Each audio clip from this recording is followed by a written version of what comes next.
नमस्कार. मंचावरचे सगळे मान्यवर आणि ज्या सगळ्या माझ्या कार्यकर्त्या मित्रांनी करवीरमधला हा कार्यक्रम आयोजित केला, एवढंच नाही तर मी एक तासभर आधी येणं अपेक्षित होतं. तर तासभर आधीपासून ज्यांनी इथल्या सगळ्या श्रोत्यांना धरून ठेवलं, म्हणजे त्यांना काही नाही काहीतरी वेगवेगळ्या विषयांवरची मनोगत, चळवळींच्या बद्दलचं भाष्य, हे सगळं ऐकून ज्यांनी इथं त्यांना सांभाळून ठेवलं, ते सगळे मित्र, या सगळ्यांच्या मदतीनं आजचा कार्यक्रम आपण करतो आहोत. आणि हा सगळा कार्यक्रम करण्यासाठी ज्या सगळ्या मंडळींनी सहकार्य केलं त्यांचे मी आभार मानतो. आता माझं भाषण सुरू होण्याच्या अगोदर प्रभाकर यांनी आणि बाकीच्या मंडळींनी ते मागचं शटर बंद केलं. त्यामुळे मला असं वाटलं की माझ्या भाषणाच्या शेवटापर्यंत आपले श्रोते थांबतील याची आयोजकांना बहुतेक खात्री वाटत नाहीये. त्यामुळे काहीतरी एक नवीन पद्धत म्हणून त्यांनी हे केलंय का, पण बहुतेक पावसाचा बाहेरचा आवाज कमी यावा म्हणून त्यांनी हे केलंय. आणि मी वेगवेगळ्या ठिकाणी बोललो आहे, पण असं श्रोत्यांनी मोबाईलचे लाईट्स लावून मला ऐकण्याचे फार कमी प्रसंग आलेले आहेत. असे प्रसंग आपल्या पंतप्रधानांच्या आयुष्यात खूप येतात. पण मी काही त्यांच्या इतका मोठा आणि भाग्यवान माणूस नसल्यामुळं असे प्रसंग माझ्यासारख्या सामान्य माणसाच्या आयुष्यात कमी येतात. मी बोलणार आहे तुमच्याशी. मला प्रभाकर आणि इतरांनी पण सांगितलं की लोक असं म्हणतायत की उशीर झालाय म्हणून तुम्ही घाईघाईत उरकू नका. हे मला मान्य आहे की मी आल्यानंतर तुमच्याशी मनमोकळेपणाने बोललं पाहिजे, प्रश्न पण घेतले पाहिजेत. पण त्यातला महत्वाचा भाग असा आहे की लोकांनी जेवलं पण पाहिजे. या कार्यक्रम झाल्यावर तुम्ही जेवणार आहात ना लोक, मला वाटतं. तर मी किती बोलणं अपेक्षित आहे प्रभाकर, काय करायला पाहिजे? तासाभरात संपू का मी? म्हणजे मला जास्त चालणार आहे, मला प्रॉब्लेम नाहीये. माझं बोलणं आणि प्रश्नोत्तर, तुम्हाला कंटाळा आला किंवा जरा जास्त होतंय वैचारिक खाद्य, ठीक. मी इथे संपतराव बापूंच्या गावामध्ये आलो काही दिवसांच्या पूर्वी, एक महिना 2 महिन्याच्या पूर्वी. त्या कार्यक्रमाच्या दरम्यान प्रभाकर पाटील आणि त्यांच्या सगळ्या मित्रांची माझी गाठ पडली. आज मी सकाळी मार्क्सवादी कम्युनिस्ट पक्षाच्या शिबिरासाठी कवठे मंकाळ इथं गेलो होतो आणि त्यानंतर वसंत भोसले आणि डॉक्टर महावीर आकोळे यांनी जयसिंगपूरमध्ये मराठीसाठी काम करणाऱ्या लोकांची एक बैठक आयोजित केली आणि तिथं राजू शेट्टी आले होते. आणि सर्वसामान्यपणे राजकीय पुढारी आले की ते भाषण करतात, पण आज ते जवळपास अर्धा पाऊण कार्यक्रम ते ऐकायला आले आणि ते अजिबात एकही वाक्य त्या कार्यक्रमात बोलले नाहीत. त्यामुळे तो कार्यक्रम झाल्यानंतर आम्ही काही एकत्रितपणे जी आंदोलनं करतो आहोत, म्हणजे शक्तीपीठाला ते जे विरोध करतायत त्या कामाला मदत करण्यासाठी मुंबईत मी जे काम करतो आहे, किंवा आंबा काजू उत्पादकांच्या त्यांच्या आंदोलनात आम्ही लोक सहभागी झालो होतो, त्याच्याबद्दल बोलण्यासाठी थांबलो आणि त्यामुळे उशीर झाला. आयोजक म्हणून प्रभाकर यांनी दिलगिरी व्यक्त केली आहे, पण ती बेसिक जबाबदारी वक्त्याची आहे. कारण उशीर आयोजकांना झालेला नाही, उशीर वक्त्याला झालेला आहे. त्याच्यामुळे मी माझ्या बाजूने दिलगिरी व्यक्त करतो की उशीर ठरवून झालेला नसला, रस्ते खराब असले तरी सुद्धा लोक थांबलेले आहेत, लोकांना थांबावं लागलेलं आहे, खरं आहे. आज इथं आपण मराठीच्या संबंधातल्या चळवळीबद्दल, महाराष्ट्र धर्माबद्दल, मराठी कारणाबद्दल असं बोलण्यासाठी, काही प्रश्नांची मांडणी करण्यासाठी बसलेलो आहोत. हे काम जवळपास 22-24 वर्ष आम्ही करतो आहोत. पण 22-24 वर्ष जे काम आम्ही महाराष्ट्रभर करतोय, म्हणजे कोल्हापूरमध्ये सुद्धा 2010 साली मी पहिल्यांदा इथं आलो होतो. 2010 साली त्यावेळेला मराठी अभ्यास केंद्र या आमच्या संस्थेचे जे काही नेटवर्क मधले लोक होते त्यांना घेऊन इथल्या एका मुलाच्या मदतीनं आम्ही एक छोटी बैठक आयोजित केली. मला त्या मुलाचं नाव नाही आठवत आता, पण आम्ही काही 5-1 हजार 10 हजार गुंतवणूक त्यावेळेला केली होती. ही बैठक बोलवायची, लोक येतील, काहीतरी करू. आणि कार्यक्रम जी काही बैठकीची वेळ होती, त्या बैठकीच्या वेळेला फक्त आम्ही मुंबईतनं आलेले 4 लोकच होतो आणि कोल्हापुरातनं तो एकटाच होता. म्हणजे आम्हाला इथं आल्यानंतर असं लक्षात आलं की त्याच्याबरोबर दुसरं कोणी नाहीच आहे. हे मी तुम्हाला 16 वर्षापूर्वीच सांगतोय, जेव्हा मी स्वतः संघटक म्हणून खूप नवखा होतो आणि माणसांवर प्रथम दर्शनी विश्वास टाकणारा होतो. आज त्याच कोल्हापूरमध्ये, त्याच करवीरच्या परिसरामध्ये एखाद्या सभागृहामध्ये आम्ही जी काही मांडणी करतो आहे ती ऐकण्यासाठी आम्ही मराठी अभ्यास केंद्र म्हणून प्रयत्न न करता आमच्या सोबतच्या मित्रांनी केलेल्या कामामुळे, सोबतच्या मित्रांनी केलेल्या आवाहनामुळे 150-200 माणसं उपस्थित राहतात. मला असं वाटतं की ही त्यांच्या कमिटमेंटला दिलेली पावती आहेच, पण आमचं काम पसरत आहे याची पण ती एक प्रकारची पावती आहे. कोल्हापुरात खूप फिरलो. मागच्या वेळेला प्रभाकर यांच्या बरोबर आम्ही फिरलो. 10-12 दिवस हातकणंगल्याला गेलो, गडहिंग्लजला गेलो, तिथे वाटंगी पर्यंत गेलो, अनेक गावं फिरलो. आणि आम्ही जून महिन्यामध्ये, जूनच्या पहिल्या आठवड्यामध्ये महाराष्ट्र धर्म शिबिर घेतलं. या महाराष्ट्र धर्म शिबिरामध्ये 4-5 माणसं आम्ही बोललो. त्याच्यामध्ये राजू शेट्टी होते. ते शेती, शेतकरी आणि महाराष्ट्र धर्म याच्याबद्दल बोलले. तुमच्यापैकी काही जणांना माहिती असेल, इतिहास विभागामध्ये शिवाजी विद्यापीठात मुफीद मुजावर नावाचे प्राध्यापक आहेत, डॉक्टर आहे. तो चांगला मुलगा आहे. तो महाराष्ट्रातले मुसलमान आणि मराठी आणि महाराष्ट्र धर्म याच्यावर बोलला. नीरज हातेकर हे अर्थशास्त्राचे अत्यंत अभ्यासू प्राध्यापक आहेत, वाईमध्ये आहेत. ते निवृत्त झाले मुंबई विद्यापीठातनं आणि अझीम प्रेमजी विद्यापीठातनं. ते मराठी माणसांचा रोजगार आणि महाराष्ट्र धर्म याच्यावर बोलले. माझे सहकारी आहेत डॉक्टर प्रकाश परब, ते धर्म, भाषा आणि महाराष्ट्र धर्म याच्यावर बोलले. आणि मी महाराष्ट्राचं सांस्कृतिक राजकारण कसं उभं करता येईल याच्याबद्दलची मांडणी केली. आम्ही कामाला सुरुवात केली इथं आल्यावर 10-12 दिवस. तेव्हा आम्हाला वाटलं होतं की 40-50 लोक येतील, म्हणून आम्ही महावीर कॉलेजचं छोटं सभागृह घेतलं. फिरत फिरत लोकांच्या पर्यंत गेल्यावर आम्हाला लक्षात आलं की हा हॉल पुरणार नाही. आणि म्हणून आम्ही कार्यक्रमाच्या अगोदर 2 दिवस दिगंबर जैन बोर्डिंगचा हॉल घेतला. आणि तो सगळा हॉल 2 दिवसांच्या शॉर्ट नोटीसवर 200-225 माणसांनी भरला. हे जे आहे ते आम्ही काम पोचवू शकलो याचं यश आहेच, पण कोल्हापुरातल्या माणसांना महाराष्ट्र धर्माच्या आणि मराठी कारणाच्या कामाशी जोडून घ्यावं असं वाटलं. ही सुद्धा त्यातली मला महत्वाची गोष्ट वाटते. आता तुमच्यातले अनेक लोक, म्हणजे मी जर समजा थोडा वेळेवर आलो असतो आणि कार्यक्रमाच्या आधी सगळ्या लोकांशी बोलता आलं असतं, प्रभाकर आणि बाबासाहेबांशी पण बोलता आलं असतं, तर मला आलेले लोक वेगवेगळ्या कोणत्या क्षेत्रातून आले ह्याचा पण एक अंदाज घेता आला असता आणि काही मुद्दे त्याला अनुषंगून मांडता आले असते. पण आता ते करण्यासाठीची सवड आपल्याकडे नाहीये. हे जे काही मराठीचं काम आम्ही करतो त्याचे 3 भाग आहेत. मराठी शाळांचं काम आहे, मराठी भाषेचं काम आहे आणि मराठी माणसाचं काम आहे. या 3 कामांचा एकत्रित विचार म्हणजे मराठी कारण आहे. या 3 कामांचा एकत्रित विचार म्हणजे महाराष्ट्र धर्म आहे. तर मराठी शाळांचं काम का महत्वाचं आहे? कारण मराठी शाळा जर राहिली नाही तर महाराष्ट्रामध्ये मराठी भाषा टिकण्याची काही शक्यता नाहीये. आता ह्या कोल्हापूर शहरात, कोल्हापूर जिल्ह्यात, मी सांगलीतनं आता कार्यक्रम करून आलो, तिथं त्या जिल्ह्यामध्ये मी पाहिलं की अक्षरशः तालुक्याच्या ठिकाणी इंग्रजी माध्यमाच्या शाळांचं पेव फुटलेलं आहे. कोणी सगळ्या शाळा आणलेल्या आहेत? तर त्या तालुक्यातल्या, जिल्ह्यातल्या धनदांडग्या मंडळींच्या शाळा आहेत, लोकप्रतिनिधींच्या शाळा आहेत. लोक आपल्याकडे शहरांमध्ये, गावांमध्ये अनेक ठिकाणी लोक काय म्हणतात की आमची मुलं इंग्रजी माध्यमामध्ये जातील, आम्ही घरामध्ये त्यांच्याशी मराठी बोलतो. तर असं गेली 15-20 वर्ष महाराष्ट्रातले मराठी लोक स्वतःला पण सांगतायत, इतरांना पण सांगतायत. 15-20 वर्षानंतर आपण ज्यांच्या घरातली मुलं इंग्रजी माध्यमात गेली आहेत त्यांनी आत्मपरीक्षण करायला पाहिजे. ज्यांच्यातली गेली नाहीयेत पण जे सभोवताली चौकसपणे पाहतायत त्यांच्या पण हे लक्षात येईल की ज्या घरातलं मूल इंग्रजी माध्यमात गेलेलं आहे त्या घरातलं मूल मराठी शिकत नाही. त्या घरातल्या पालकांना इंग्रजी शिकावं लागतं. आणि अगदीच संयुक्त कुटुंब असेल तर आजी आजोबांवर इंग्रजी शिकण्याची वेळ येते, कारण त्याच्याशिवाय त्यांचं कम्युनिकेशनच शक्य होत नाही. आणि हे जेव्हा घडतं आणि जिल्हा परिषदेची मराठी शाळा असेल, खाजगी अनुदानित मराठी शाळा असेल, विना अनुदानित मराठी शाळा असेल, लोक असं म्हणतात की मराठी माध्यमामध्ये आमचं मूल शिकलं तर त्यांचं इंग्रजी पक्क होणार नाही. आपल्या सरकारने जवळपास 22-23 वर्षांच्या पूर्वी पहिलीपासून इंग्रजी आणलं. पहिलीपासून ज्या वेळेला इंग्रजी आणलं त्यावेळेला अनेक लोकांनी त्याला विरोध केला. त्याचं कारण इंग्रजी शिकू नये असं नव्हता. त्याचं कारण असं होतं की मातृभाषा मुलांना कधी शिकवायला पाहिजे आणि दुसरी भाषा कधी शिकवायला पाहिजे याचं शिक्षण शास्त्रामध्ये काही नियम आहेत.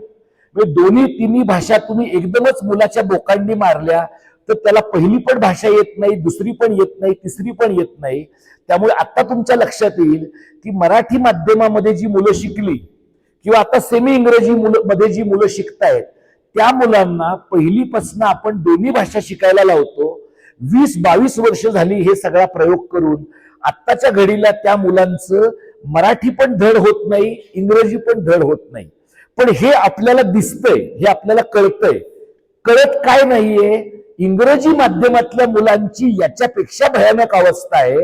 हे का कळत नाही? कारण इंग्रजी माध्यमाच्या शाळांसाठी लोकांनी भरपूर पैसे भरलेले आहेत. मराठी माध्यमामधली खोट काढण्यामध्ये, मराठी माध्यमातल्या चुका दाखवण्यामध्ये आपला समाज हिरिरीनं पुढे येतो, पण इंग्रजी माध्यमातल्या चुका दाखवण्यासाठी पुढे येत नाही. कारण पैसे देऊन चुका केलेल्या आहेत हे मान्य करण्यासाठी जास्त धाडस लागतं. सरकारच्या शाळेमध्ये कमी पैशात चुका झाल्या आहेत किंवा बिन पैशात चुका झालेल्या आहेत हे धाडस करणं फार हे सांगणं फारसं धाडसाचं नाही.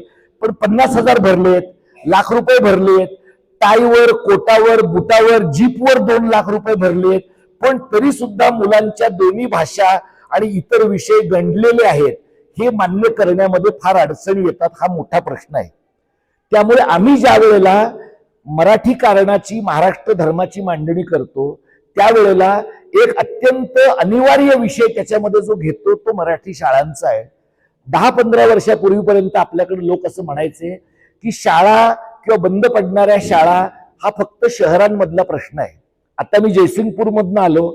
जयसिंगपूरमधल्या जवळपास 60-70 लोकांच्या एका बैठकीमध्ये जवळपास 25 लोकांनी सरकारच्या शाळा बंद पडतायत, खाजगी अनुदानित शाळा बंद पडतायत, 1 शिक्षकी शाळा झाल्यात, 0 शिक्षकी शाळा झाल्यात, हेच मुद्दे मांडलेले आहेत.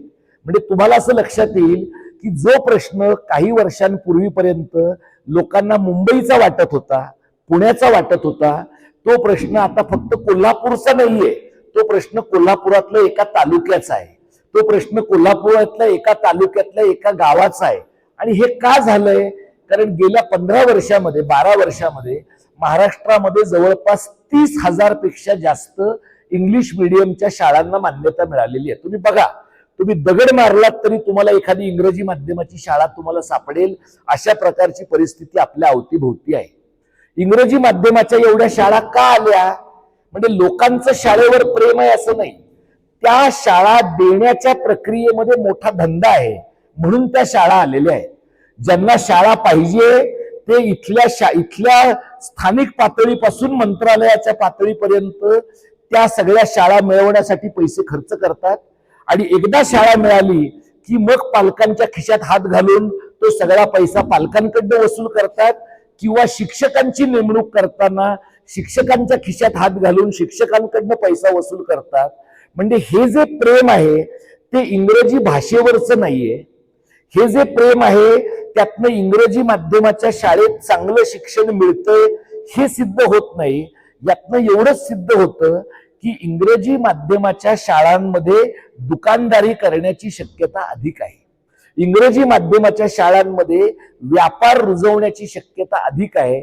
आणि त्यामुळे ज्या ज्या वेळेला महाराष्ट्रात वेगवेगळ्या ठिकाणी आम्ही जातो आणि मराठी भाषेच्या बद्दल बोलतो त्यावेळेला मराठी शाळा टिकणं हा मराठी भाषेच्या आंदोलनाचा कणा आहे ही गोष्ट सगळीकडे आम्ही सांगतो. आज जयसिंगपूर मधल्या चर्चेत एक जण असं म्हणाले की आमच्या माहितीतली मुलं इंग्रजी माध्यमामध्ये जातात, त्यांना इंग्रजी बोलता येत नाही आणि शाळा मराठी बोलून देत नाही, त्याच्यामुळे ती मुलं हिंदी बोलतात. त्यांनी उदाहरण दिलं, त्यांनी एक उदाहरण दिलं, मी त्यांना दुसरं उदाहरण दिलं.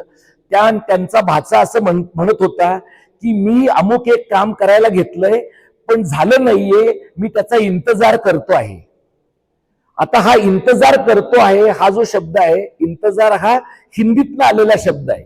मी त्यांना दिलेलं एक आणखी उदाहरण असं होतं की माझ्या माहितीतला एकाचा मुलगा त्याला असं म्हणाला की मला हे काम करायचं आहे पण मी सोचतोय की मला हे कधी जमणार आहे. तर इंतजार करतो आहे, सोचतो आहे, हे हिंदी शब्द मराठी मुलांच्या तोंडी कसे बसले? कारण मराठी मुलांच्या शाळांमध्ये जेव्हा ती अमराठी शाळांमध्ये जात आहेत तेव्हा ती मराठीत बोलत नाहीयेत. आणि अनेक पालक असे आहेत, हे पण मी आज त्या कार्यक्रमात सांगितलं की अनेक पालक शाळांना सांगतात की अजिबात आमच्या मुलांना शाळेत मराठीतनं बोलून देऊ नका, कारण ती मुलं जितकं इंग्रजी बोलतील तिथं जास्त तितकं त्यांचं इंग्रजी पक्क होईल. हा एक अत्यंत अडाणी समज आहे, पण आपल्या समाजामध्ये खोलवर रुजलेला आहे.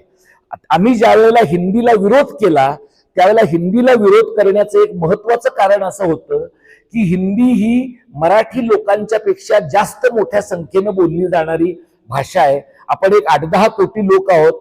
हिंदी बोलणाऱ्या लोकांची संख्या 20 ते 25 कोटीच्या आसपास आहे.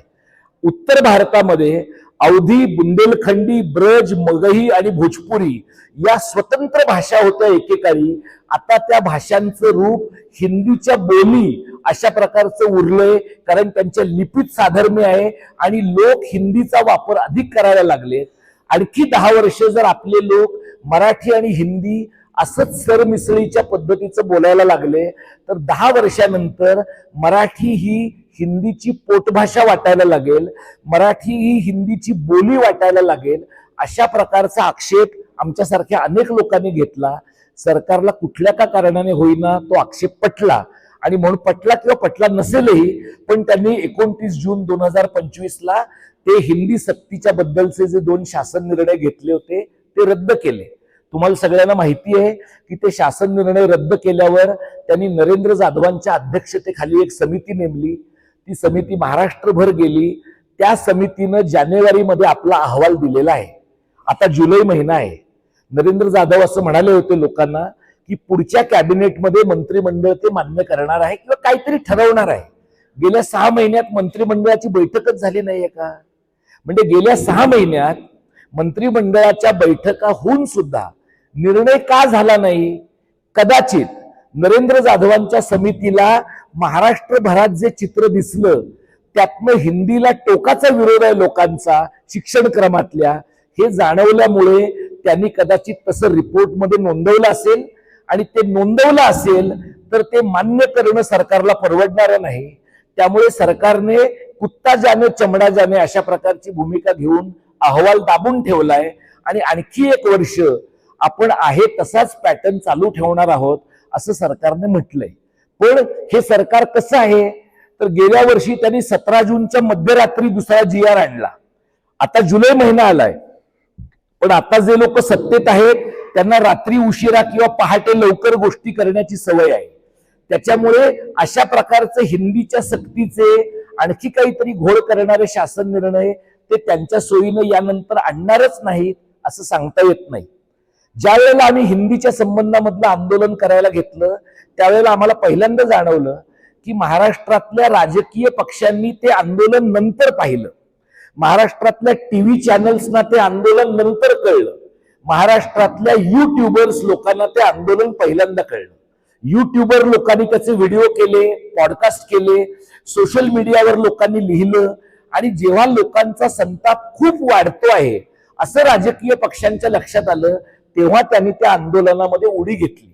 गेल्या 30-40 वर्षातला हा एक महत्वाचा आणि सकारात्मक बदल आहे की आपल्याकडे मराठी माणसांचं काहीही बरं वाईट करायचं असेल, मराठी भाषेचं काहीही बरं वाईट करायचं असेल तर लोक आपल्याकडे लगेच हे सेनेनं केलं पाहिजे, हे मनसेनं केलं पाहिजे असं म्हणत होते. हे पहिलं आंदोलन आहे गेल्या 25-30 वर्षातलं जे लोकांनी सुरू केलं, आणि मग सेना, मनसे, आंबेडकरवादी, डावे, काँग्रेसवाले, समाजवादी हे सगळे लोक त्या आंदोलनामध्ये उतरले. त्यामुळे राजकीय पक्षांना सरकारशी मांडवली करणं शक्य झालं नाही.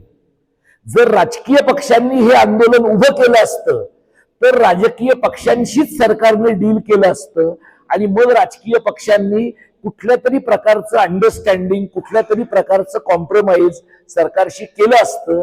तसं ह्या वेळेला घडू शकलं नाही. हे ज्या वेळेला आम्ही आंदोलन केलं त्याला काही एक प्रमाणात यश मिळालं. त्यावेळेला आम्हाला लक्षात आलेली गोष्ट अशी होती की मराठी लोकांना मराठी भाषेबद्दल प्रेम आहे, पण मराठी भाषेची स्थिती बिघडत असताना आपण काय करायला पाहिजे याच्याबद्दलची स्पष्टता नाहीये. आणि ती स्पष्टता का नाहीये याचं कारण ज्यांच्यावर आपण 50-60 वर्ष मराठी भाषेच्या हिताचा विचार करणारे लोक म्हणून अवलंबून राहिलो ते जे आपले 2 प्रादेशिक पक्ष आहेत, मनसे आणि सेना, किंवा नंतरचे पवार साहेबांचे 2 पक्ष, NCP आणि दादांचा पक्ष, या सगळ्या पक्षांच्या मध्ये हे आपले 4 प्रादेशिक पक्ष यांनी महाराष्ट्राच्या हिताची भूमिका घेणं अपेक्षित होतं.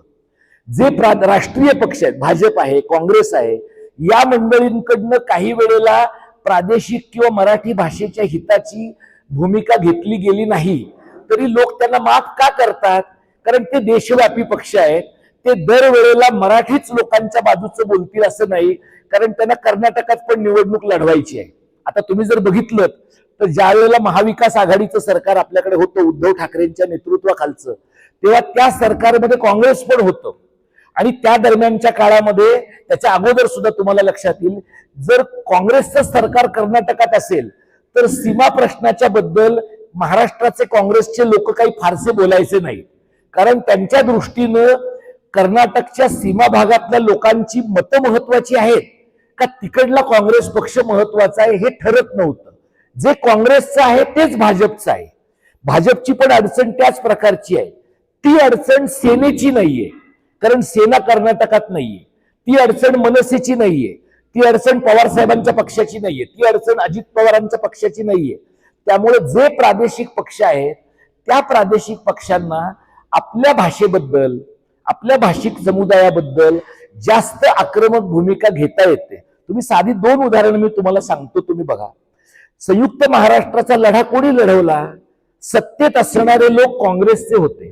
काँग्रेसच्या लोकांनी का नाही लढवला? तुम्ही जर 52 सालापासून 56 सालापर्यंत किंवा अगदी 48 सालापासून 56 सालापर्यंतचा काँग्रेस पक्षाचा प्रवास पाहिलात तर 48 ते 52 पर्यंत काँग्रेस पक्षामधल्या अनेक लोकांना वाटत होतं की महाराष्ट्र झाला पाहिजे, महाराष्ट्र झाला पाहिजे, मुंबई आपल्याला मिळाली पाहिजे, त्यासाठी नेहरूंची गरज पडली तर भांडलं पाहिजे. पण हे सगळं त्यांना मनातल्या मनात वाटत होतं, ह्यातलं काहीही त्यांना जाहीरपणे वाटत नव्हतं. मग ज्या वेळेला फाजल अली कमिशनचा रिपोर्ट आला आणि नेहरूंनी, जसे आता मोदी उघडपणाने दम देतात तशा पद्धतीने महाराष्ट्रातल्या काँग्रेसच्या मंडळींना दम दिला, त्यावेळेला महाराष्ट्रातल्या काँग्रेसच्या मंडळींनी शेपूट घातलं आणि ते असं म्हणाले की महाराष्ट्र आणि नेहरू यांच्यात निवड करण्याची वेळ आली तर आम्ही नेहरूंची निवड करू. पण लोकांनी तसं ठरवलं नाही, म्हणून महाराष्ट्रातला संयुक्त महाराष्ट्राचा लढा कोणी लढवला आहे? तर तो समाजवाद्यांनी लढवला, डाव्यांनी लढवला, शेड्यूल्ड कास्ट फेडरेशनने लढवला आणि त्या काळामध्ये ज्यांनी काँग्रेस सोडून दिली असंतोषापोटी अशा नरवणेंच्या सारख्या नेत्यांनी लढवला.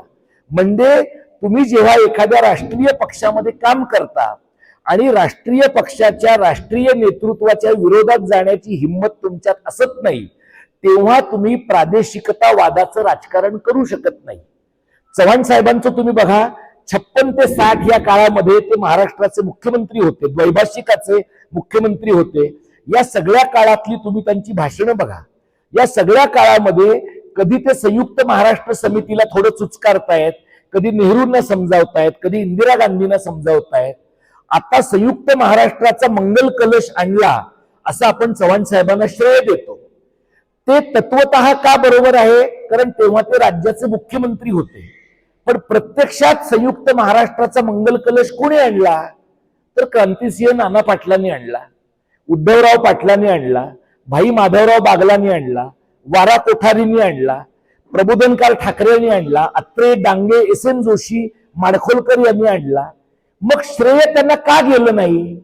तर श्रेय त्यांना गेलं नाही याचं साधं कारण, ते 56 सालापासून 60 सालापर्यंत लढले पण कधीही सत्तेत आले नाहीत. ते 57 साली सत्तेच्या जवळ आले आणि 62 साली त्यांना सत्ता मिळू नये म्हणून काँग्रेसने प्रयत्नपूर्वक महाराष्ट्र निर्माण केला.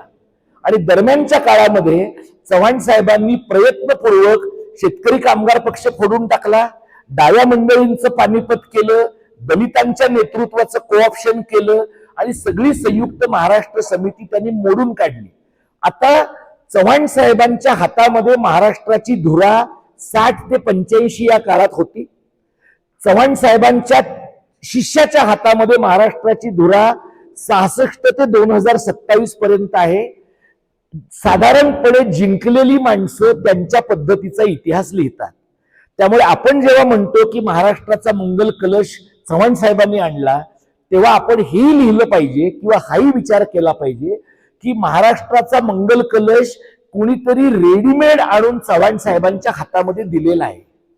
तो कोणी आणून दिलेला आहे? तो संयुक्त महाराष्ट्र समितीच्या लोकांनी, आणि ज्यांचं हौतात्म्य झालं त्या 107 हुतात्म्यांनी तो चव्हाण साहेबांना आणून दिलेला आहे.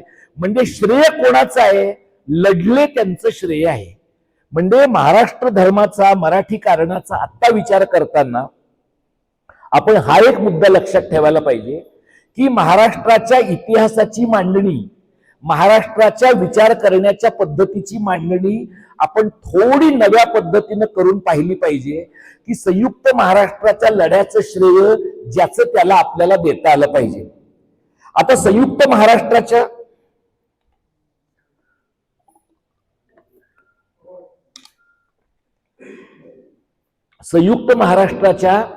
लढ्याच्या वेळेला जे लोक लढले, तुम्ही साधं बघा, तुमच्यातले कितीतरी लोक हुतात्मा स्मारकाला गेले असतील त्या परिसरामध्ये.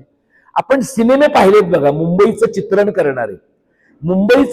करणाऱ्या सिनेमांमध्ये फ्लोरा फाउंटनचं ते मॉन्युमेंट जे आहे, तो फ्लोरा फाउंटन आपल्याला दिसतंय, पण फ्लोरा फाउंटनला लागून हुतात्मा स्मारक आहे.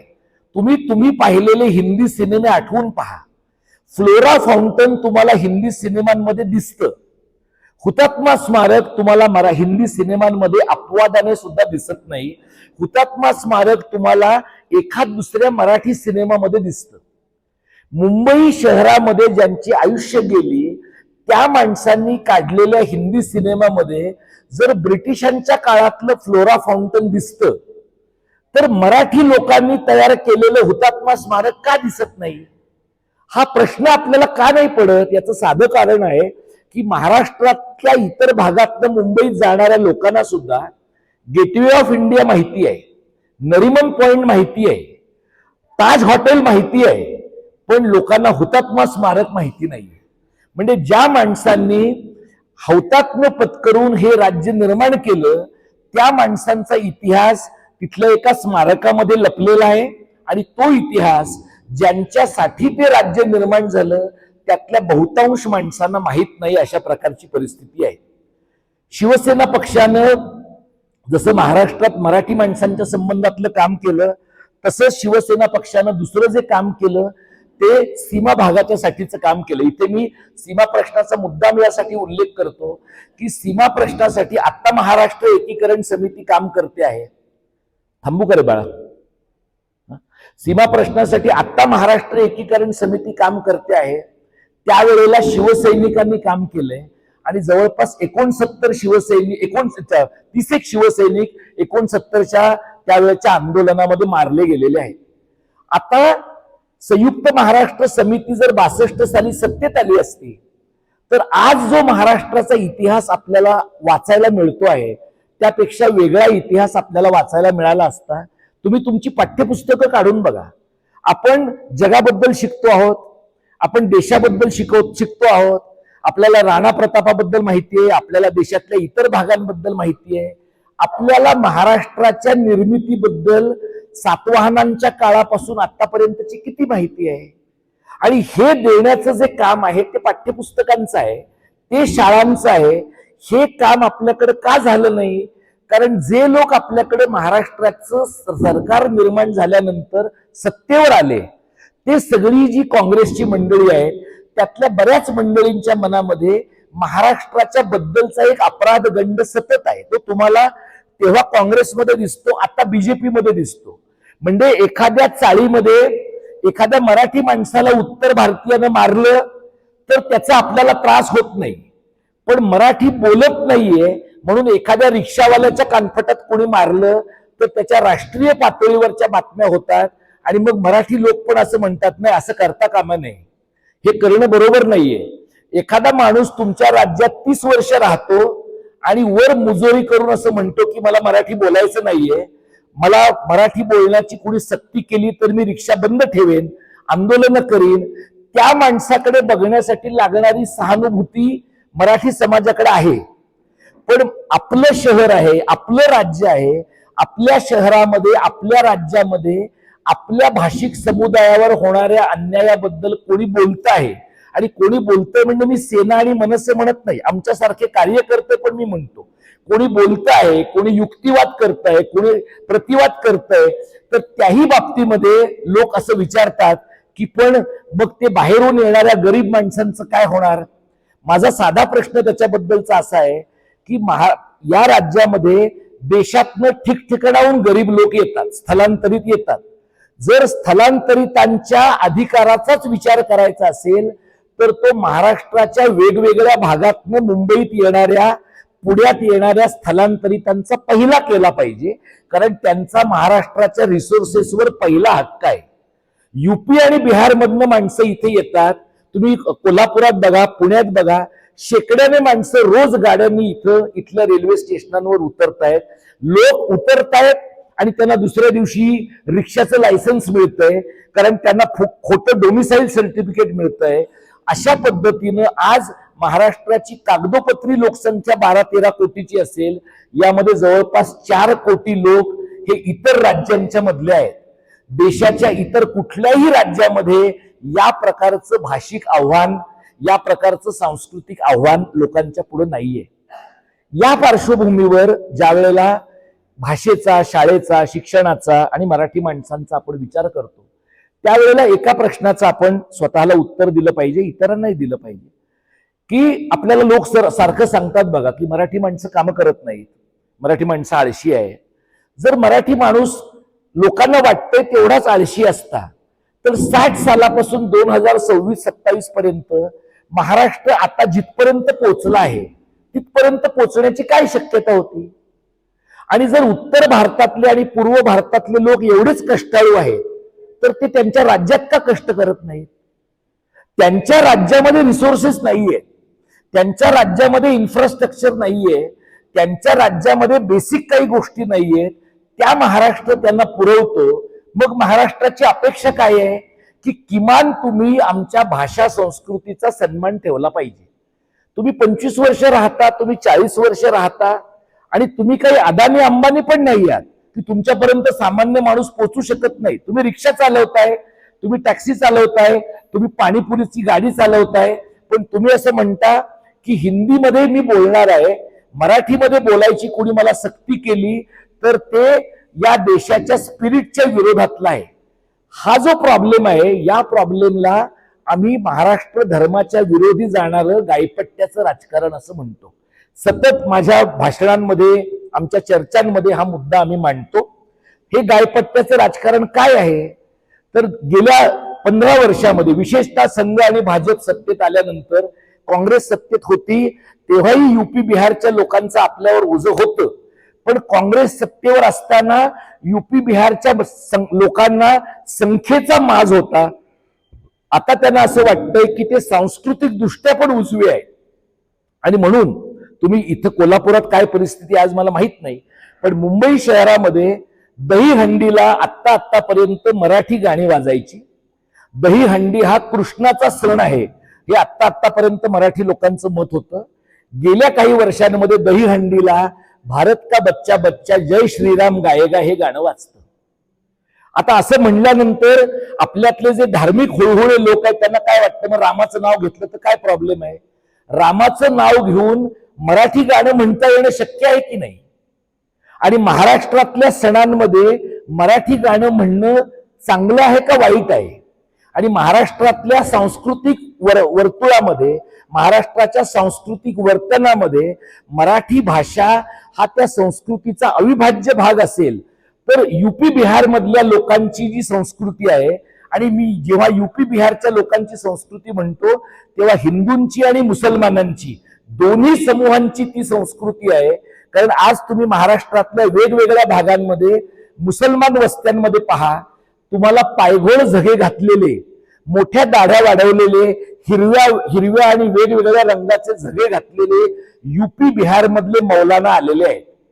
ते येतात, इथल्या अनेक ठिकाणच्या मशिदींमध्ये मराठीतनं प्रार्थना होत होत्या, त्या सगळ्या बदलून त्यांनी फारसी अरेबिक मध्ये केल्या आहेत. आणि आता हा प्रॉब्लेम इथल्या हिंदूंना तो जाणवत होताच, पण इथल्या मुसलमानांना तो जाणवतोय की इथल्या मशिदींमध्ये परप्रांतीय मौलाना प्रचंड आल्यामुळे मराठी मुसलमानांच्या मशिदीमधल्या रोजगाराच्या संधी गेलेल्या आहेत. म्हणजे हा एक मुद्दा आपण लक्षात घेऊया. हा धर्माधर्मातल्या वादाचा प्रश्न नाहीये, हा प्रश्न सांस्कृतिक भेदाचा आहे. विंध्य पर्वताच्या खालच्या आपल्या लोकांची एक वेगळी संस्कृती आहे, विंध्य पर्वताच्या वरच्या लोकांची एक वेगळी संस्कृती आहे. त्यांच्यामध्ये ज्या प्रकारची जातीय बधिरता आहे, त्यांच्यामध्ये ज्या प्रकारचा टोकाचा विखार आहे, त्या प्रकारचा टोकाचा विखार आपल्या समुदायामध्ये नाही, तुलनेनं कमी आहे. तुम्ही जर आता कोल्हापुरात पाहिलं, सिंधुदुर्गात पहा, कोल्हापूर, सिंधुदुर्ग, मीरा भाईंदर, अमरावती, यवतमाळ हे जिल्हे हिंदू मुसलमानांच्या संघर्षाची प्रयोगशाळा आहे. हिंदू मुसलमानांच्या संघर्षाची प्रयोगशाळा म्हणून हे लोक जेव्हा करतात तेव्हा तुम्हाला असं दिसेल की इथं संघ भाजपच्या वतीनं त्यांचे काही सोडलेले लोक येऊन लोकांची डोकी भडकवतात, मुसलमानांच्या बाजूने येऊन काही लोक डोकी भडकवतात. फक्त डोकी भडकवतात हा प्रश्न नाहीये.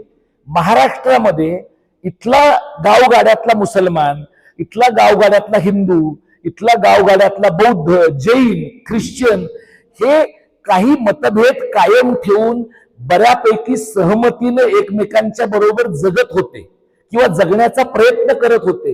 या गोष्टींना फाटा देण्याची प्रवृत्ती ही साधारणपणे उत्तरेतल्या राजकारणाचं जे हिंदी हिंदू हिंदुस्थानचं कथन आहे ते महाराष्ट्रात लोकप्रिय झाल्यानंतरच आहे. हे जे हिंदी हिंदू हिंदुस्थानचं कथन आहे ते का लोकप्रिय झालं?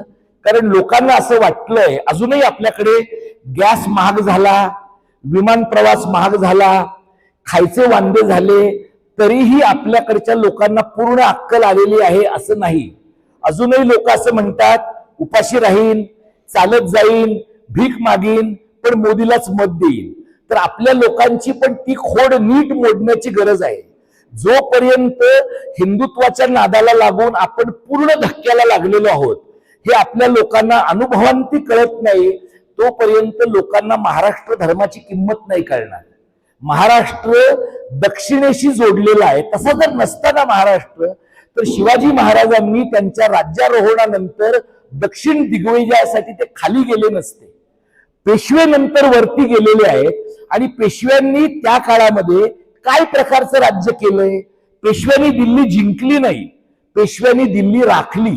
आता आपण जे महाराष्ट्र गीत ऐकलं बघा, त्याच्यातही काय ओळ आहे? दिल्लीचेही तख्त राखतो महाराष्ट्र माझा. कशाला तख्त राखायचं? आपण सिक्युरिटी गार्ड आहोत का? आपण का तख्त राखायचं? आपण ते तख्त फोडू शकतो, आपण ते तख्त जिंकू शकतो. महादजी शिंद्यांच्या सारखा इतका बुद्धिमान आणि शौर्यवान माणूस दिल्लीमध्ये असताना त्यांनी एका सुलतानाला गादीवर बसवून सगळा कारभार स्वतः हाकला, पण एक मराठी माणूस दिल्लीचा सुलतान नाही होऊ शकला. का नाही दिल्लीचा सुलतान झाला? कारण शाहू महाराजांच्या तिकडच्या सातारच्या गादीच्या शाहू महाराजांच्या काळापासून आणि थोरल्या बाजीरावाच्या काळापासून आपले लोक असं म्हणत आलेले आहेत, दिल्लीश्वरोवा जगदीश्वरोवा. दिल्लीचा जो राजा आहे तो परमेश्वराचा अवतार आहे. तो दिल्लीचा राजा हा परमेश्वराचा अवतार आहे. हे जे तेव्हा आपल्या डोक्यात ठसलेलं आहे ते आत्तापर्यंत आपल्या डोक्यात आहे. त्यामुळे चव्हाण साहेब ज्या वेळेला 1962 साली दिल्लीला गेले संरक्षण मंत्री म्हणून, त्याही वेळेला आपले लोक असं म्हणले की सह्याद्री हिमालयाच्या मदतीला धावून गेलेला आहे. तुम्ही लक्षात घ्या, चव्हाण साहेब दिल्लीत न जाता पुढची 10 वर्ष महाराष्ट्रात राहिले असते तर एक चांगलं मराठी भाषिक राज्य त्यांच्या नेतृत्वाखाली उभं राहिलं असतं.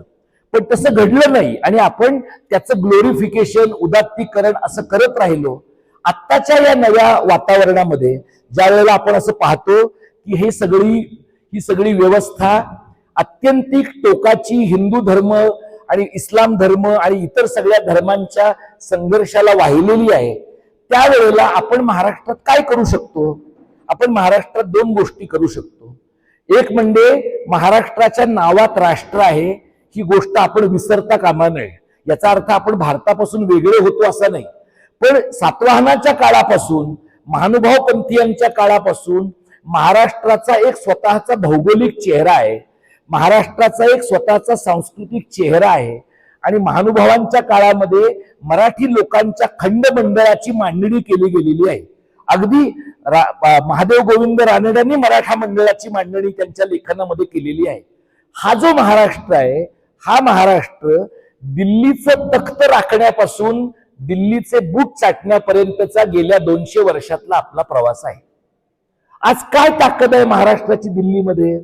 कुणीतरी दिल्लीमध्ये किंवा गुजरातमध्ये बसून ठरवतं की महाराष्ट्राला 3ऱ्या मुंबईची आणि 4थ्या मुंबईची गरज आहे. कुणीतरी अदानी बसून ठरवतो की गडचिरोलीतली खनिज गोव्याला गेली पाहिजेत आणि त्यासाठी शक्तीपीठ या नावाचे एक थोतांड करण्याची गरज आहे आणि म्हणून आपला नागपूरचा माणूस शक्तीपीठ मार्ग नावाचा एक थोतांड निर्माण करतो. बारसू आणि नाणारच्या फॅक्टऱ्यांच्या विरुद्ध आपले लोक भांडतात आणि मग सरकार म्हणतं त्या फॅक्टऱ्या आम्ही बंद करतो, पण आता आम्हाला अणुऊर्जेचे प्रकल्प आणायचे आहेत. तुम्ही MMRचा जो प्रांत आहे, मुंबई, ठाणे, रायगड, नवी मुंबई आणि हा सगळा पालघर जिल्ह्याचा प्रांत, 5 जिल्ह्यांमध्ये जवळपास 3.5 ते 4.5 3.5 ते 4.5 कोटी लोकांचा भाग आहे. या भागामध्ये आत्ताच्या घडीला जवळपास 1.5 कोटी लोक उत्तर भारतातले आहेत. जवळपास 50 लाखांच्या आसपास गुजर मारवाड्यांची लोकसंख्या आहे आणि हा भाग म्हणजे अहमदाबादवरनं येणारी गाडी तिकडे जाते, बुलेट ट्रेन तिथे जाणार आहे, वाढवण आणि मुरबेचं बंदर तिथे होणार आहे, 3री 4थी मुंबई त्या भागात होणार आहे. म्हणजे 56 साली मोरारजी देसाई आणि त्यांच्या बगल बच्च्यांचं मुंबई महाराष्ट्रातनं काढून घेण्याचं जे स्वप्न तेव्हा नाही पूर्ण झालं, ते 2030च्या दरम्यान मुंबई गुजरातला जोडून त्यांना पूर्ण नाही करता येणार. कारण मुंबई गुजरातला जोडली तर रक्तपात होईल, पण मुंबई गुजरातला न जोडता पण गुजरातला जोडता येऊ शकते. त्यासाठी मुंबईचं वेगळं राज्य करता येऊ शकतं, सिटी स्टेट म्हणून. मुंबईचा वेगळा केंद्रशासित प्रदेश करता येऊ शकतो आणि नुसतं मुंबईच केलेलं आहे असं वाटू नये म्हणून विदर्भाचं वेगळं राज्य करता येऊ शकतं. कारण विदर्भात प्रचंड खनिज आणि नैसर्गिक संपत्ती आहे. विदर्भाचं वेगळं राज्य, MMRचं वेगळं राज्य आणि उर्वरित महाराष्ट्राचं वेगळं राज्य, अशा प्रकारचा राज्याच्या त्रिभाजनाचा धोका आता आपल्या एकदम नजरेसमोर आहे. या पार्श्वभूमीवर आज आपण 100, 150, 200 माणसं इथं जमलेलो आहोत. आम्ही प्रभाकर आणि आमच्या सगळ्या मित्रांना आम्ही जेव्हा कोल्हापुरात शिबिर घेतलं त्याच वेळेला आपण आपल्या पातळीवर काय करू शकतो, म्हणजे शाळा कशा वाचवू शकतो, वाचनालय कशी वाचवू शकतो, मराठी माणसांच्या रोजगारासाठी काय करू शकतो, याच्याबद्दलचे काही मुद्दे आम्ही शेअर केले होते. 20 एक मुद्दे. ते खरं तर तुम्हाला सगळ्यांना तो कागद द्यायचा होता, पण झेरॉक्सचं दुकान बंद असल्यामुळे ते तुम्हाला देता आलं नाही. ते तुम्हाला नंतर हे आमचे सगळे मित्र तुमच्यापर्यंत पोहोचवतील. आज मी तुमच्याशी जे बोलायला आलो ते ह्यासाठी की ही सगळी व्यापक मांडणी आहे. हिंदुत्वाच्या राजकारणाला विरोध करण्यासाठी महाराष्ट्र धर्माला पर्याय नाही आणि म्हणून ज्या वेळेला शिवसेनेसारखा पक्ष उद्धव ठाकरेंचा, ज्या वेळेला ते सकाळी मराठी असतात, संध्याकाळी हिंदुत्ववादी असतात. आता आजच मला वाटतं त्यांनी काहीतरी रामरक्षा यात्रा काहीतरी झाली का, त्यांची महाआरती झाली का, लोक होते का, नव्हते ना. हा, तर ते रामरक्षा महाआरती ह्या आत्महत्येचाच भाग आहे. जोपर्यंत या देशामध्ये बीजेपी अस्तित्वात आहे तोपर्यंत दुसऱ्या कोणालाही हिंदुत्वाचं राजकारण करताच येणार नाही. कारण हिंदुत्वाच्या राजकारणातला सर्वोच्च माफिया आपल्याकडे उपलब्ध आहे. एकदा तुमच्याकडे हार्डकोर हिंदुत्व करणारं कोणी उपलब्ध असेल ना, तर तुमच्या सॉफ्ट हिंदुत्वाला कोणी हिंग लावून विचारत नाही. त्यामुळे हे आम्ही उद्धव ठाकरेंना पण भेटून सांगितलेलं आहे की तुम्ही प्रबोधनकारांच्या बहुजनवादी राजकारणाकडे परत जा. तुमच्या वडिलांचं हिंदुत्वाचं राजकारण घातक होतं, त्याच्यामुळे बीजेपी आमच्या बोकांडी बसली. तर ते जर बाहेर घालवायचं तर तुम्हाला महाराष्ट्र धर्माकडे परत गेलं पाहिजे. आता तुमच्यातले जे लोक मला पहिल्यांदा ऐकतायत, याच्या आधी ज्यांना कुणाला कल्पना नसेल, त्यातल्या काही लोकांना असं वाटण्याची शक्यता आहे की बाबा हा संघ आणि भाजप यांच्या राजकारणावर यांच्याबद्दल बोलतो आहे, म्हणजे हा संघ आणि भाजपच्या राजकारणाला विरोध करणाऱ्या पक्षाचा कार्यकर्ता आहे का, किंवा त्या पक्षाचा सहानुभूतीदार आहे का. हे थोडं स्पष्ट का केलं पाहिजे की महाराष्ट्र धर्माचं काम जर आपल्याला करायचं असेल तर महाराष्ट्र धर्माचं काम करताना कोणत्याही प्रकारच्या धार्मिक राजकारणाशी जोडून घेता येणं आपल्याला शक्य नाही. कुठल्याही या देशामध्ये प्रादेशिकतेचं राजकारण कोण बरं करतं? तमिळनाडू बरं करतं, केरळ बरं करतं, पश्चिम बंगाल बरं करतं, काही प्रमाणामध्ये कर्नाटक बरं करतं. ज्या ज्या ठिकाणी प्रादेशिक भाषिक अस्मितांचं आणि संस्कृतींचं राजकारण बरं चालू आहे, त्या त्या ठिकाणी त्यांनी धार्मिक राजकारण आटोक्यात ठेवलेलं आहे. महाराष्ट्रामध्ये प्रादेशिक राजकारणाचं नुकसान होण्याचं महत्वाचं कारण आपल्याकडचं जे धार्मिक राजकारण आहे ते गेल्या 10-12 वर्षामध्ये आटोक्यात राहिलं नाही हे आहे. आणि त्यामुळे माझा कोणत्याही प्रकारच्या धार्मिक अनुनयाच्या राजकारणाला याचसाठी विरोध आहे की जर मराठी भाषा, मराठी शाळा, मराठी माणूस आणि मराठी कारणाचं सांस्कृतिक राजकारण उभं करायचं असेल ते कोण करू शकतं? आपण करू शकतो सर्वसामान्य माणसं म्हणून. आज मी सकाळी मार्क्सवादी कम्युनिस्ट पक्षाच्या लोकांना म्हटलं की तुम्ही करू शकता, पण तुम्हाला वर्ग संघर्ष आणि भाषिक जाणीवा या दोन गोष्टींचा एकत्र मेळ घालता आला पाहिजे. सेना आणि मनसे करू शकतात जर त्यांनी मराठी आणि हिंदुत्व अशा दोन दगडांवर पाय ठेवण्याचा प्रयत्न केला नाही तर, किंवा आणखी एखाद्या प्रादेशिक पक्षाला पण हे काम करता येऊ शकेल जर त्यांनी मराठी भाषा आणि मराठी कारणाच्या मुद्द्यावरची त्यांची निष्ठा पुढची 25-30 वर्ष कायम ठेवली तर. या पार्श्वभूमीवर 2-3 गोष्टी करता येणं शक्य आहे. एक म्हणजे आपण जिथे राहतो आहोत, ज्या भागात राहतोय, ज्या गावात राहतोय, ज्या तालुक्यात राहतोय, ज्या जिल्ह्यात राहतोय, तिथल्या मराठी शाळा जगणं, मग त्या सरकारच्या असतील, खाजगी असतील, विनाअनुदानित असतील, स्वयंअर्थसहाय्यित असतील, त्या शाळा जगणं ही नितांत गरजेची गोष्ट आहे. कारण शाळा न जगता कुठलीही भाषा जगण्याची शक्यता नाहीये. शाळा हे भाषा आत्मसात करण्याचं कुटुंबाच्या बाहेरचं सगळ्यात महत्वाचं असं माध्यम आहे. त्यामुळे अनेक ठिकाणी तुम्हाला असं दिसेल की ज्या लोकांच्या घरातली भाषा संपली आहे, मातृभाषा, असे लोक फक्त आडनावाचे मराठी, आडनावाचे कन्नड, आडनावाचे तमिळ असे राहिलेले आहेत.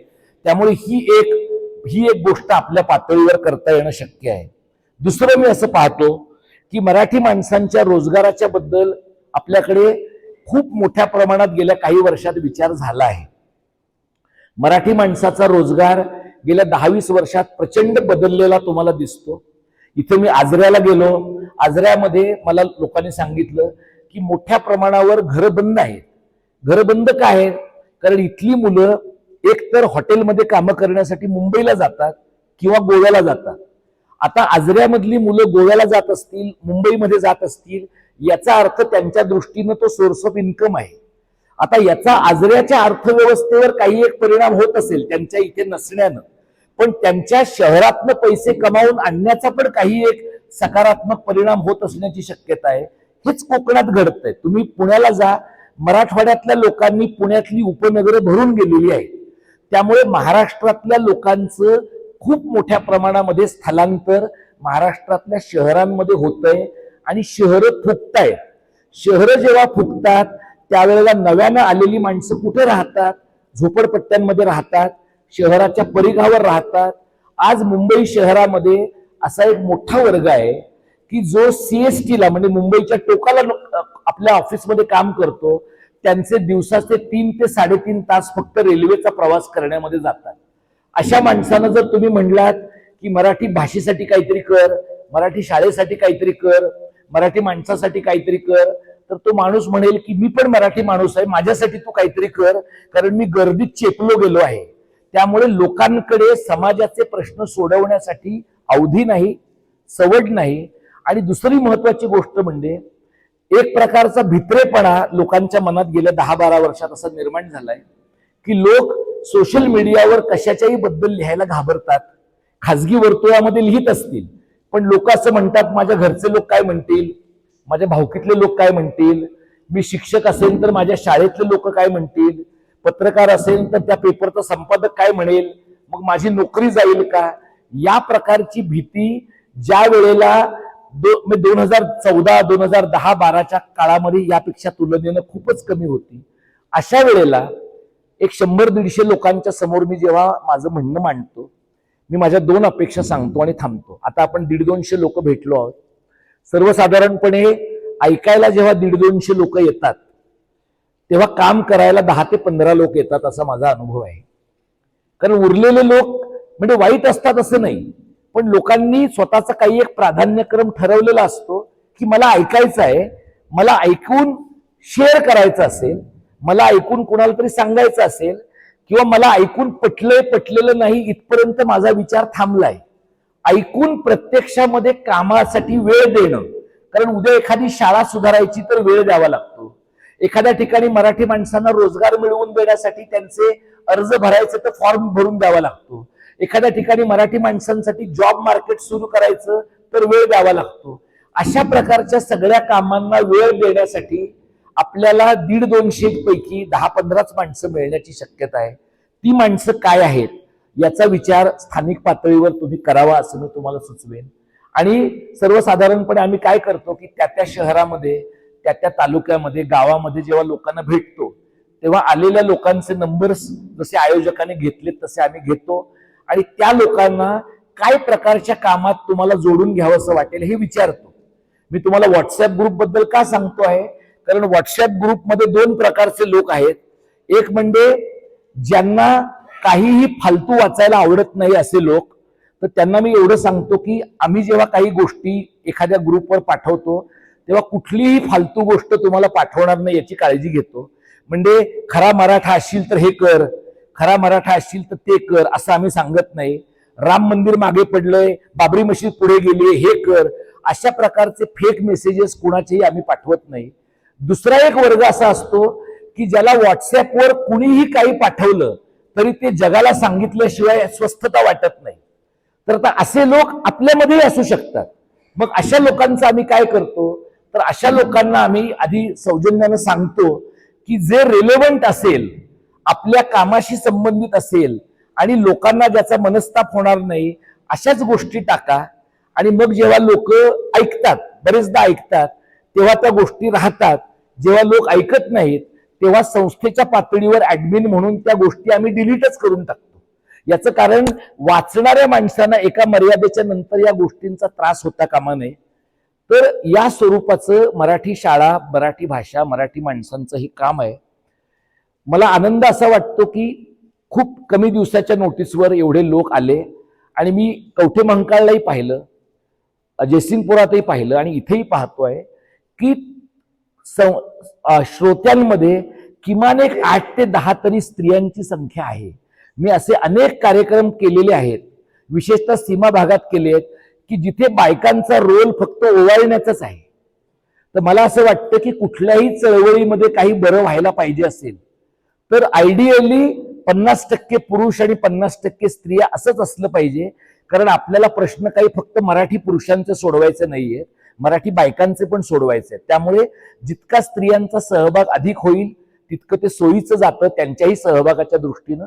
पण मला त्यातली अडचण माहिती आहे की आज इथं सगळे आपण जेवणार आहोत, पण आपण जेव्हा जेवणार नसतो तेव्हा इथं आलेल्या पुरुषांना घरी जाऊन जेवण मिळणार आहे, पण इथं आलेल्या बायकांना एकतर जेवण करून यायचं आहे किंवा जाऊन करायचं आहे. त्यामुळे त्या प्रकारच्या पितृसत्ताक व्यवस्थेत आपण राहत असल्यामुळे 100 पुरुषांची उपस्थिती असेल तर 10 ते 20च बायकांची उपस्थिती असणं बरं नसलं तरी सुद्धा काही वेळेला आपल्याला मान्य करावं लागतं की संख्या थोडी वाढेल असं मी गृहीत धरतो. इथं मी माझं बोलणं थांबवतो. जे काही प्रश्न तुमच्या मनात असतील, जे पटलं असेल नसेल, काम करण्याच्या संबंधामध्ये काही अडचणी तुम्हाला जाणवत असतील, तो कागद जर तुमच्या समोर असता तर कदाचित तुम्हाला काही प्रश्न थेटच पडू शकले असते आणि तुम्ही विचारू शकला असतात. पण कागद समोर नसला तरी सुद्धा स्थानिक पातळीवर मराठीचे प्रश्न सोडवण्यासाठी काय करता येणं शक्य आहे त्याची मांडणी करणारे 20 मुद्दे त्यात आहेत. मी फक्त तुम्हाला एवढंच सांगतो की ते 20 मुद्दे हे काही जगाच्या शेवटचे 20 मुद्दे नाहीत. आम्हाला 5-7 जणांना बसून सुचलेले 20 मुद्दे आहेत. इथं बसलेल्या 100-150 लोकांना आणखी 10 मुद्दे सुचू शकतात. त्यातले 5-10 मुद्दे बोगस आहेत किंवा कमी महत्वाचे आहेत असं वाटू शकतं. 5-10 मुद्दे दुरुस्त करावे असं वाटू शकतात. तर या प्रकारच्या सगळ्या प्रक्रिया आपल्यामध्ये घडाव्यात असं मी आपल्याला सुचवतो. आणि जे काही प्रश्न तुमच्या मनात असतील ते जरूर विचारा. त्या सगळ्या प्रश्नांची उत्तरं मी आपल्याला देईन. धन्यवाद. जय मराठी, जय महाराष्ट्र. सर्वसाधारणपणे जर हा कार्यक्रम आपला वेळेत झाला असता तर मी प्रभाकर आणि बाकीच्यांना सुचवलं असतं की लोकांकडनं प्रश्न लिहून घ्या. लोकांकडनं प्रश्न लिहून घेणं ही एक अत्यंत सुरक्षित अशा प्रकारची स्ट्रॅटेजी आहे. म्हणजे सर्व बोलणाऱ्या लोकांच्या बद्दल पूर्ण आदर बाळगून मी सांगतो की लोक प्रश्नाच्या ऐवजी त्यांचं मनोगत सुरू होतं आणि मग इतर जे श्रोते आहेत ना त्यांना प्रश्न विचारणाऱ्याचा राग येतो, पण वक्त्याचा आणखी जास्त राग येतो. हा, कारण वक्ता ते पेशंटली ऐकतो आणि मग उत्तर देतो म्हणून. पण ते ठीक आहे.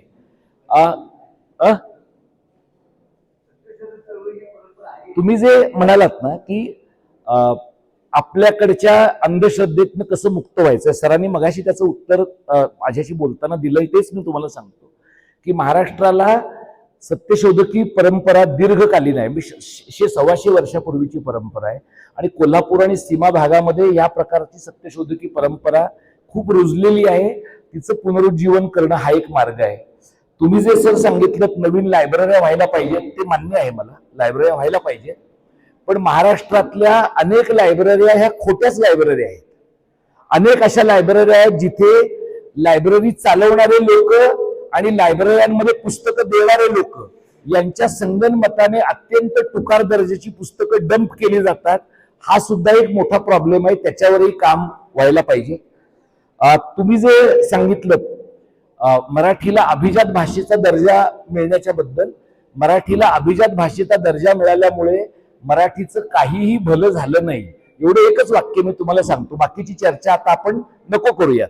आणि तुम्ही केसरकरांचा उल्लेख केला, मी काही केसरकरांच्या पक्षात वगैरे नाही, पण केसरकर हा एक अत्यंत निरुपयोगी इसम होता. त्याचा काही ना मराठी भाषेला उपयोग होता, ना मराठी शाळांना उपयोग होता. फक्त त्या अशोक खरातकडे जाण्यासाठी उपयोग होता, बाकी काही त्यांचा उपयोग नव्हता. एवढाच होता त्यांचा उपयोग. तुम्ही सगळ्यांनी ऐकलं, एखादा काही राहिलाय का मुद्दा? हा, तुम्ही RSSच्या फॅसिझम, तेवढं एक उत्तर देतो. RSSचा जो दहशतवाद आहे तो सांस्कृतिक आहे, राजकीय आहे, आर्थिक आहे आणि धार्मिक आहे. म्हणजे त्यांच्या धार्मिक दहशतवादाला धार्मिक इंधन देणारे लोक कदाचित गायपट्ट्यातले असतील, पैसा पुरवणारे लोक लोढा आणि अदानी आहेत. त्यामुळे यांच्या समोर जर महाराष्ट्र धर्माचं काही सांस्कृतिक राजकारण करायचं तर ते समृद्ध आर्थिक पायावरच करता येणं शक्य आहे. आणि यामध्ये तुम्ही म्हणलात तसं काँग्रेसला याच्यात भूमिका पार पाडता येऊ शकते. पण हे काँग्रेसने ठरवायला पाहिजे की महाराष्ट्राच्या बद्दल थोडीशी अधिक मोकळी भूमिका, जशी हर्षवर्धन सपकाळांनी हिंदी सक्ती विरोधाच्या आंदोलनाच्या वेळेला घेतली होती. सारखं दिल्लीकडे बघून जर महाराष्ट्रातली काँग्रेस काम करत राहिली तर तुम्हाला काही करता येणार नाही. महाराष्ट्र हा स्वायत्त राजकीय प्रदेश आहे असं जर काँग्रेसवाल्यांनी मान्य केलं, उलट काँग्रेस महाराष्ट्र धर्माला काँग्रेसची गरज असण्यापेक्षा काँग्रेसला महाराष्ट्र धर्माची आता जास्त गरज आहे, हे आपण एवढं बघायला पाहिजे.